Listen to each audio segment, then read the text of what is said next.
Hey guys, it's Jordan here with JDog Obedience again, and I just wanted to welcome you back to your final lesson of your free online puppy course. So hopefully by this point you have mastered all the skills with your dog that it's going to take to have a nice, well-behaved, mannered dog. And so the next important step is adding distractions and new locations to your training. So with dogs, it's very easy to work them in low stimulus environments, obviously, because there's nothing that's there to distract them. However, adding new distractions, whether it be birds, their toys, maybe leaving some food sprinkled on the floor, maybe working at like a local park where there's some stuff around, adding more distractions to your dog's training is only going to solidify it more and more, because what you're learning now is that your dog is choosing to ignore all of these other distractions and pay attention to you.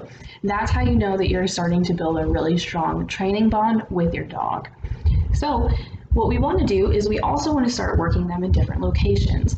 The reason for this is that researchers believe that dogs don't actually associate knowing the behavior with the command until they've learned it in 6 different areas. Until then, they just associate what has gotten them a reward in the past.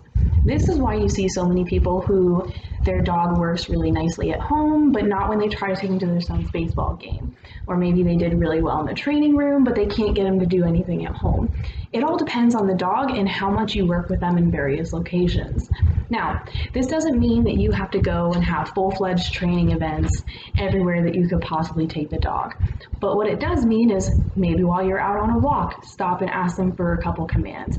When you go to a baseball game, ask them for some commands. When you're at a park, you can do training with your dog anywhere you go, and the more you do it and the more you make it a habit, the more your dog is going to get used to offering those behaviors in any and all situations.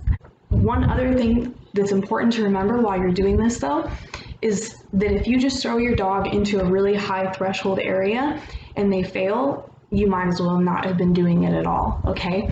So as you start adding new locations, think about that. Think about locations where it would be good exposure for your dog, but they're still gonna have a chance for being successful.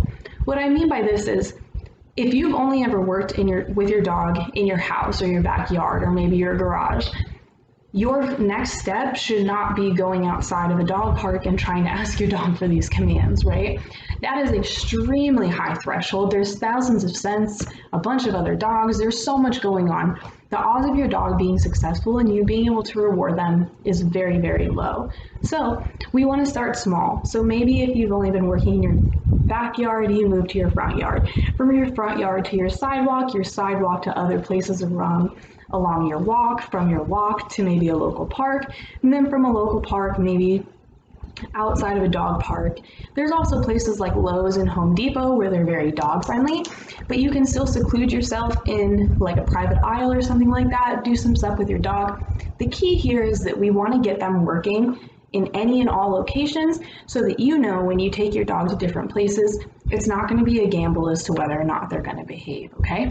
So my assignment to you guys is to take everything that you've learned so far and start taking it into new locations and teaching your dog how to behave everywhere and not just when you're at home and comfortable. So guys, that concludes our training series for our puppy class. I hope you guys learned something new, and I hope that you guys have found success with working with your dog.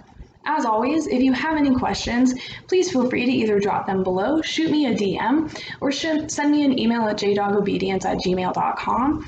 Also, please subscribe to my channel as I'm hoping to put out some other training series, whether it be teaching your dog how to retrieve, how to teach your dog how to tug, open doors, some different service tasks and stuff like that along the way.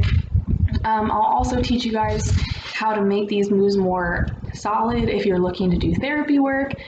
So yeah, just stay tuned. Hopefully we'll be having some more videos. I hope you guys had success with your dog. As always, happy training. I'm glad that I got to be a part of your journey, and I hope that you stick around.